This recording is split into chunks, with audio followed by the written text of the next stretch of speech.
Okay. तो मुझे लगता है कि वो 1 साल ही मेरी ज़िंदगी का सबसे कठिन साल था, जब मैं 2 बहुत बड़ी चीज़ें कर रही थी।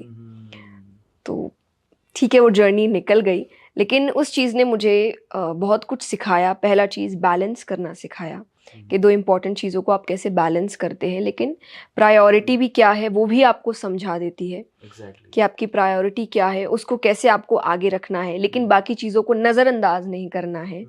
तो ये सारी मैच्योरिटी और फेलियर्स को हैंडल करना, उस वक्त उससे सीख लेना कि मुझे ऐसा लगता है कि बहुत ही अजीब होगा, पर बचपन में जब मैं इन चीज़ों को देखती थी, इंसल्ट्स या रिजेक्शन ये सब हैंडल करती थी, तो मेरा कंप्लेन हमेशा भगवान से होता था, ना कि किसी और से।